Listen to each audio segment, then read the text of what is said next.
Salut, c'est Max, bienvenue sur le podcast Tennis Légende pour ce 7e hors-série dédié au business et à l'organisation des tournois du circuit ATP.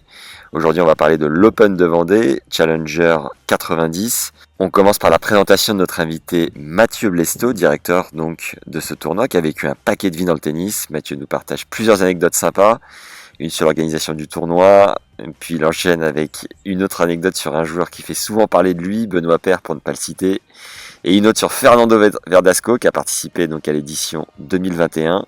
On aborde des sujets de fond pour aller plus loin dans la compréhension du fonctionnement des tournois Challenger. Mathieu nous explique comment tirer des stars et se relever quand les 3/4 des têtes d'affiche disparaissent au premier tour.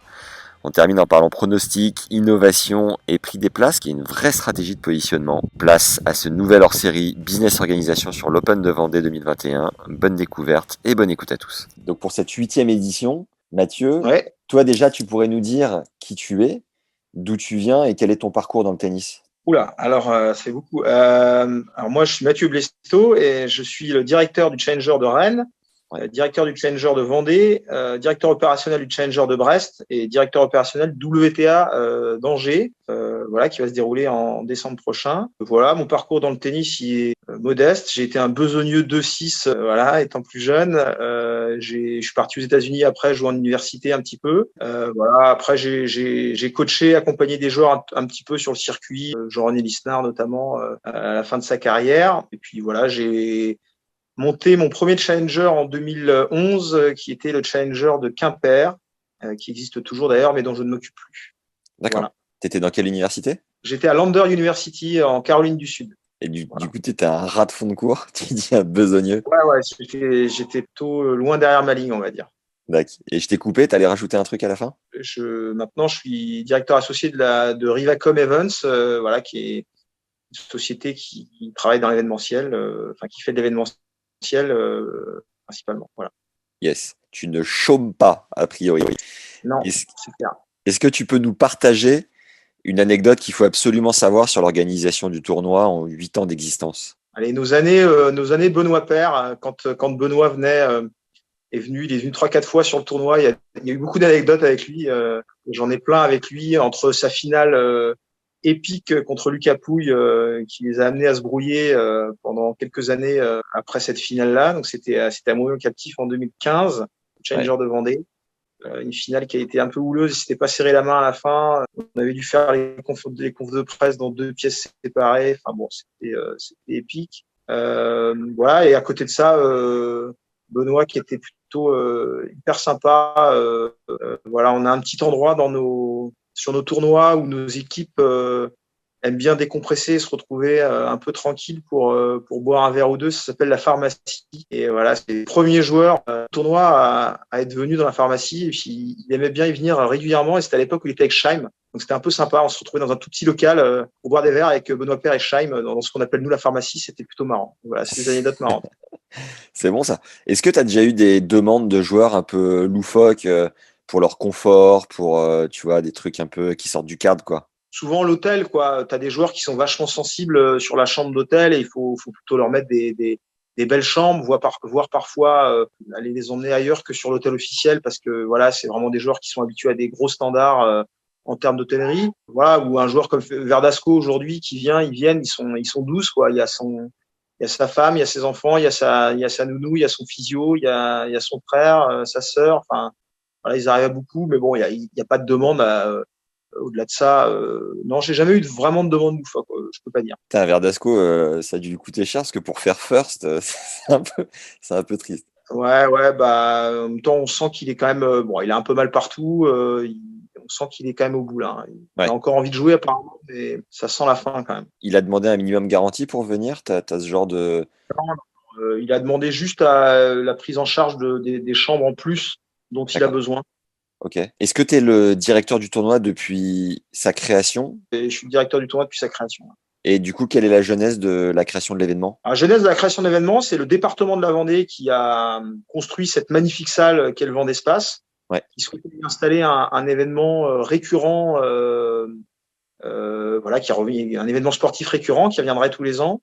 Et à l'époque, au club du TEY, il y avait un tournoi futur, donc club de tennis d'à côté, de La Roche-sur-Yon. Et donc plusieurs anciens présidents de ce club et l'ancien vice-président de la Fédération française de tennis, Patrick Miot, qui était aussi l'ancien président de la Ligue des Pays de la Loire de tennis, a créé un comité d'organisation pour venir organiser un tournoi. Et comme l'idée, c'est de faire quelque chose d'un peu plus gros qu'un futur quand même, ils ont pris un ambassadeur à l'époque qui était Nicolas Mahut, qui était le joueur le plus connu et qui est le meilleur joueur de la ligue encore en activité, et en tant qu'ambassadeur. Et voilà, ils cherchaient une agence prestataire pour organiser le tournoi, et il se trouve qu'on se connaissait avec Nicolas déjà et qui nous a recommandé. Et puis voilà, l'aventure a commencé comme ça.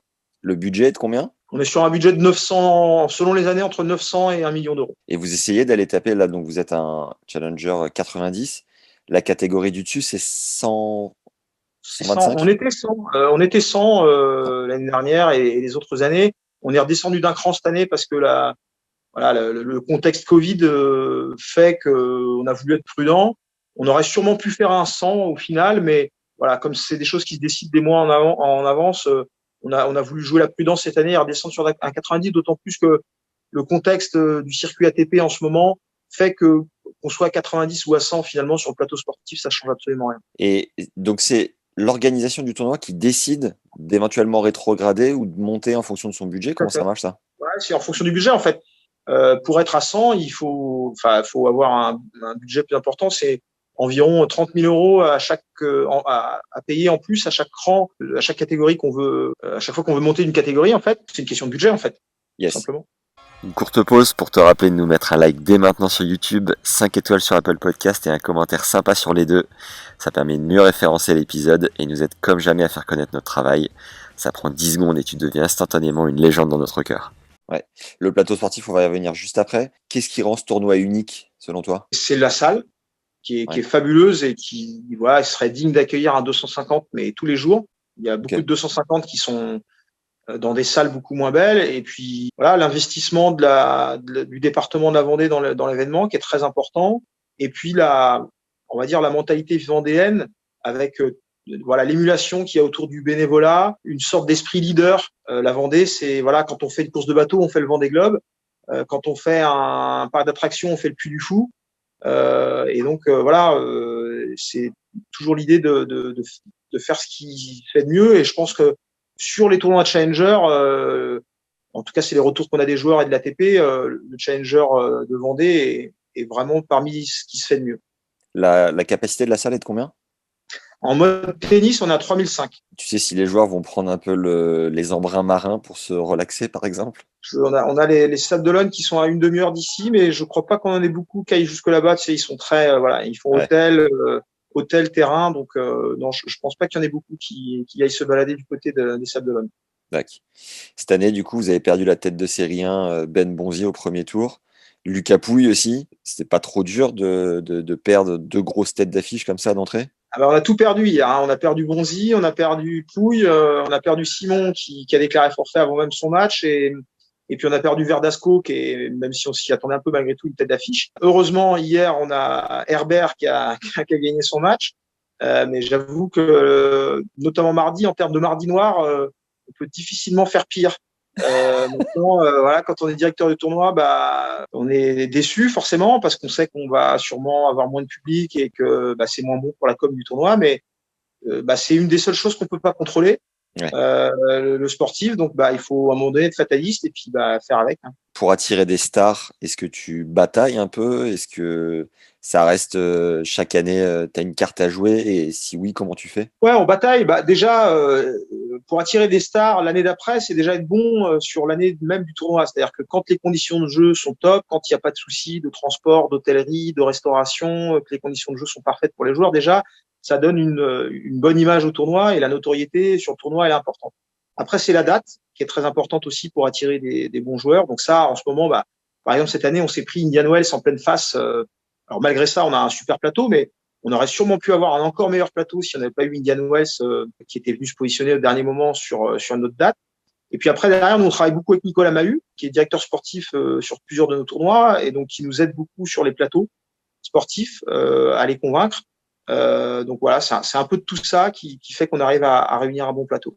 C'est-à-dire que Nico, il prend son téléphone, il fait défiler son répertoire, il appelle les gars, il dit les gars, rendez-vous au Vendespace, venez, la salle elle est trop belle, les conditions sont bonnes, venez quoi. Ouais, c'est ça entre autres et Et puis aussi parce qu'il est encore sur les tournois, donc il voit directement les joueurs sur les tournois. Donc là, sur le Challenger de Vendée, il n'est pas là, mais à Rennes, il était avec nous.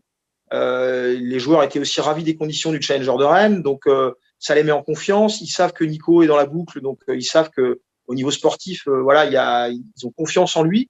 Donc c'est hyper important pour les joueurs d'avoir vraiment. Les joueurs, ils vont avoir plus confiance en la parole de Nico qu'en la parole du directeur de tournoi, et ça, c'est bien normal. Donc ça, c'est dans un dispositif, ça aide énormément, c'est sûr.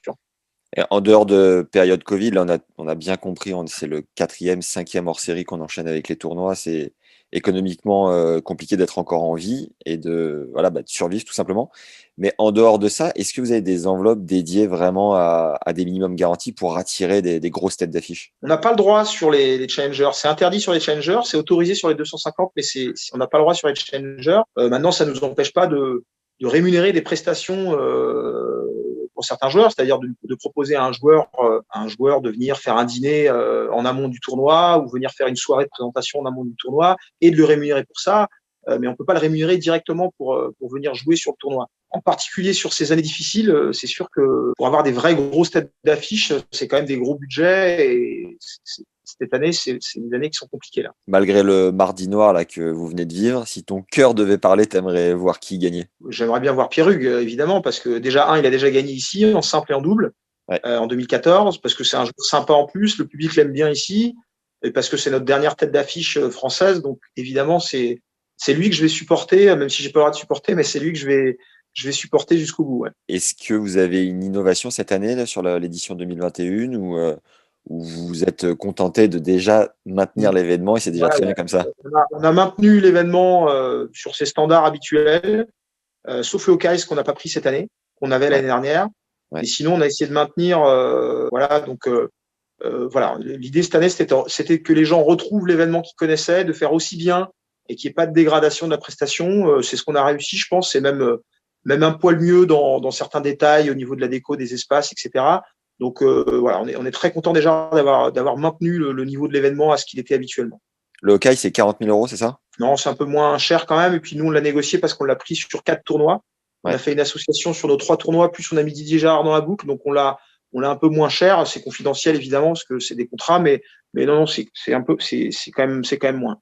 Vous diffusez les matchs en direct sur le site, c'est ça, non? Ouais, bon, ça c'est le streaming qui est mis en place sur tous les challengers sur l'ATP. Donc nous, on reprend le streaming et on le diffuse sur le site du tournoi en live. Et puis on aura les finales qui seront diffusées sur beIN Sport. Ah, génial, très bon ça. Et en termes de notoriété pour le tournoi, est-ce que vous avez un vrai enjeu de vous axer sur le digital, je sais pas, de rayonner d'une autre manière? Quel est ton point de vue là-dessus?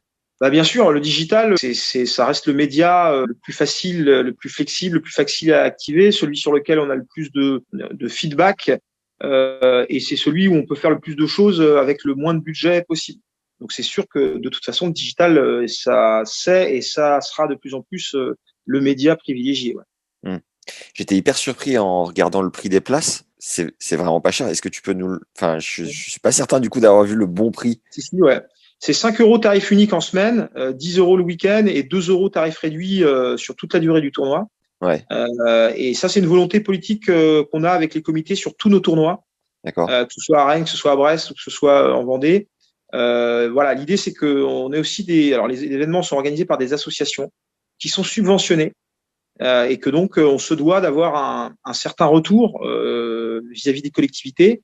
Et l'un des retours que nous on veut donner, c'est de faire en sorte que le tennis ce soit aussi un sport populaire et que de dire à des gens en Vendée et partout ailleurs qu'ils peuvent venir voir jouer des joueurs comme Gilles Simon, comme Pierre Hugerbert, comme Lucas Pouille pour 5 € pour toute la journée. On peut voir des matchs. Ouais. Quand évidemment à Roland-Garros, ça va vous coûter 10 ou 20 fois plus cher minimum, sans parler du transport. Donc ça, c'est vraiment une volonté politique de rendre le tennis accessible au plus grand public. Et donc c'est ça aussi qui nous permet de remplir nos salles. On a fait 30 000 spectateurs à Rennes. Ici, tous les ans, on est autour des 20 000 spectateurs. On est a priori avec Orléans les tournois de Challenger qui attirent le plus de monde. Voilà, c'est aussi une des raisons et c'est vraiment la philosophie qu'on a, c'est faire en sorte que le tennis soit vu par le plus grand nombre. Wow, incroyable, beau pari. Et depuis quand c'est renommé le Vendée Open? C'est la première année Open de Vendée. C'est pas Vendée Open, c'est Open de Vendée. Pardon. On n'a pas fait comme en Moselle, on est resté à la française. Ouais. Depuis cette année, on avait appelé l'événement à la base International de tennis de Vendée pour bien marquer dès le début le caractère international de l'événement. Ouais. Maintenant, la notoriété de l'événement est faite, notamment en local, donc les gens savent que voilà, c'est des joueurs parmi les 100 premiers mondiaux qu'on attire. Donc, on a voulu redonner une dynamique, redonner un naming un peu plus dynamique au tournoi. Avec Open de Vendée. Donc, voilà. Donc naturellement, la Vendée est votre partenaire numéro 1, quoi. Exactement, c'est le partenaire titre et le partenaire majeur, puisque au-delà de la subvention, ils nous mettent à disposition la salle aussi. Wow. Donc, on est sur un très très gros partenariat. Ouais. J'ai vu que Florent Pagny allait venir, c'est dire la qualité de cette salle. Non, c'est une belle salle. Il y a des très beaux. C'est une salle sport et spectacle. Il y a beaucoup d'événements sportifs dedans, mais il y a aussi beaucoup de spectacles avec des très grands noms. Ouais. Et donc, d'ailleurs, j'ai une anecdote là-dessus qui est rigolote. Peut-être que tu la connais déjà. Je sais plus en quelle année c'était 2014 ou 2015 ou 2016, je sais plus. Quand la France a accueilli en Coupe Davis l'Australie, je sais plus, c'est l'équipe d'Australie ou l'ambassade d'Australie a envoyé un mail à la Fédération française de tennis en disant qu'ils étaient quand même très surpris d'accueillir une équipe comme l'équipe d'Australie dans une ville comme Mouilleron-le-Captif. Et donc, en fait, ils se sont excusés quand ils sont arrivés. Ils ont vu la qualité de la salle. Parce que c'est vrai que, bon, c'est à Mouilleron-le-Captif, mais c'est à côté de La Roche-sur-Yon. Malgré tout, La Roche-sur-Yon, ça reste pas non plus une des plus grandes villes de France. Et donc, les gens sont toujours étonnés de voir une infrastructure d'une telle qualité dans on n'est pas dans une très grande ville en France. Donc, il y a beaucoup de très grandes villes en France qui rêveraient d'avoir une infrastructure d'une telle qualité. Moi, je suis rennais, notamment à Rennes. On serait ravis d'avoir un vent d'espace à Rennes. C'est bon, ça. Ça va, t'es pas trop dans le jus cette semaine? T'arrives à... tu as l'expérience, mais c'est pas trop éreintant, quoi. L'expérience, on a une grosse équipe qui est rodée derrière, qui sait faire. C'était plus dur à Rennes parce que c'était vraiment la reprise et qu'on a monté le tournoi en 4 mois. Là, on a eu un mois de plus. L'équipe est bien rodée. Ici aussi, on a un vrai soutien des équipes du vent d'espace, notamment. C'est un tournoi qui existe depuis 8 ans, donc qui tourne bien. Non, ça se passe vraiment très bien. Il y a une équipe de combien de personnes? Nous, à l'année, j'ai une équipe de 15 personnes à l'année qui travaillent quasiment que sur les tournois. Ouais. Et puis derrière, évidemment, là, on a une équipe avec tout compris, avec les bénévoles compris, on est 200 à travailler sur le site du tournoi. Tu veux un mot de la fin pour terminer ce petit hors-série? Non, écoute, pas de mot de la fin. Vive Tennis Legend, que je suis évidemment sur les réseaux. Venez sur les tournois si vous aimez le tennis, parce que voilà, l'année elle est difficile pour tous les directeurs de tournois, pour tous les challengers notamment, même les 250, je pense d'ailleurs en France. Ouais.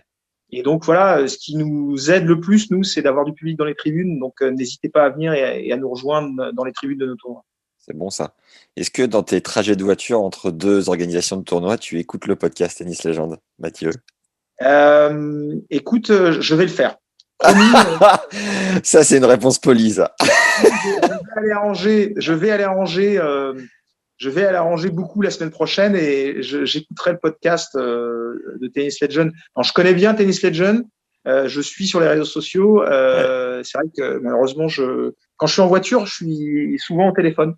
Voilà. Donc, mais j'ai peut-être changé. Tu vois, le soir pour m'endormir, j'écoute des podcasts de foot. J'ai peut-être changé. Je vais peut-être écouter des podcasts de tennis, mais en même temps, le foot, ça me change un peu de mon quotidien, quoi. Ouais, je comprends. Déjà, tu vas passer dessus, donc ça sera ton premier. Alors, je déteste m'écouter, par contre, donc je vais pas m'écouter. Tu verras. En tout cas, tu te verras passer. Je vais faire une petite bande-annonce. Tu te verras passer. Tu verras le post. Tout va bien se passer. Sur nos réseaux, ouais. Top. Un grand merci d'avoir pris le temps. Le prochain tournoi, du coup, c'est lequel que tu organises? Le prochain tournoi, c'est Brest, du 25 au 31 octobre, avec en directeur Arnaud Clément, là-bas. Ouais. Et puis après, le WTA d'Angers, du 6 au 12 décembre, avec en directeur Nicolas Mahut. Génial. Bon, voilà. Et ben rendez-vous pour ces 2 événements-là, du coup. Avec plaisir. Top. Merci Mathieu. Bonne fin de tournoi. Félicitations pour avoir gardé la date et puis à très vite. Merci. Ciao. Ciao. Salut. Merci d'avoir suivi ce nouvel hors-série dédié au tournoi du circuit. Viens me dire en commentaire ce que tu penses de ce format et si tu as des idées pour l'améliorer, n'hésite pas.